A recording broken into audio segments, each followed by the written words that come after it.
ঈদে মিলাদুন নবী কবে? ঈদে মিলাদুন নবী উপলক্ষে কিছু করণীয় আছে কিনা, এই দিনে কোনো আমল আছে কিনা? ঈদে মিলাদুন নবী মানে হলো নবীর জন্মের ঈদ, আনন্দ। তো ঈদ থাকলে তো ঈদের নামাজ থাকবে নাকি? তো 12 রবিউল আউয়ালকে যদি আমরা ঈদে মিলাদুন নবী বলি, তাহলে ঈদ তিনটা হলো, ঈদুল ফিতর, ঈদুল আযহা আর ঈদে মিলাদুন নবী। তাহলে ঈদুল আযহা, ঈদুল ফিতরের তো নামাজ আছে আমরা জানি, ঈদে মিলাদুন নবীর নামাজ কখন আছে? কোন নামাজ নাই। তো বোঝা গেল যে আসলে ঈদে মিলাদুন নবীর নামে কোনো ইবাদতের উপলক্ষ, কোনো অকেশন ইসলামের শরীয়তে কোথাও নাই।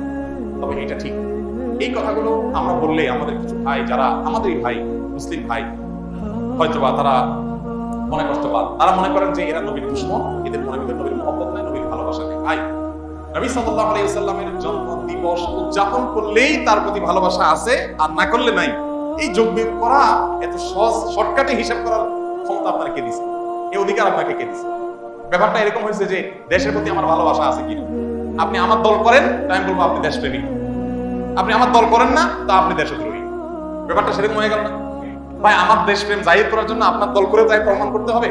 এটা যেরকম অযৌক্তিক, ঠিক একই ভাবে নবী করিম সাল্লাল্লাহু আলাইহি ওয়াসাল্লামের জন্ম দিবস উদযাপন করে তার প্রেম, তার ভালোবাসা জাহির করতে হবে, এটাও এরকম অযৌক্তিক। দেখুন, আপনি তো অনলাইনে সার্চ দেন না, তাহলে তো পেয়ে যাবেন জন্ম দিবসের উদযাপনের জন্মটা কবে থেকে।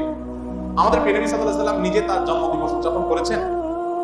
যদি করে থাকেন তো বছরে প্রতিদিন, প্রতি বছর 12 রবিউল আউয়াল তিনি বেঁচে ছিলেন 63 বছর, এই 63 বছরে প্রতিবার আসছে না? উনি ওনার জন্মদিবস উপলক্ষে এই যে র্যালি বের করা, জশ্ন জুলুস করা বা যাই করি আমরা, উনি কিছু করছেন কি? উনি নিজের, ওই যে কি একটা কথা আছে না, যার বিয়ে তার খবর নাই, পাড়াপড়শির। ওনার নিজের জন্মদিবস উনি উদযাপন করলেন না, ওনার 4 খলিফার কেউ করলেন না, কোন সাহাবী করলেন না। আমরা মহব্বত জাহির করার জন্য না জন্মদিন জন্ম। ব্যাপারটা কেমন হয়ে গেল? আল্লাহ আমাদের ভাইদেরকে সঠিকটা বোঝার তৌফিক দান করুন।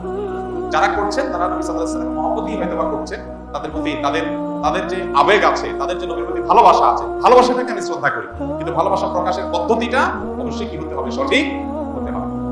অতএব ঈদে মিলাদুন নবী নামে আলাদা কোনো অকেশন ইবাদত হিসেবে এরকম কোনো শরীয়ত রাখে নাই, এবং সাহাবায়ে কেরাম উলামাদের সাথে কারণ মধ্যে এরকম নজির ছিল। বরং উল্টা, এটা অন্য ধর্মাবলম্বীদের সংস্কৃতি হওয়ার কারণে আমাদের সেটা বর্জন করা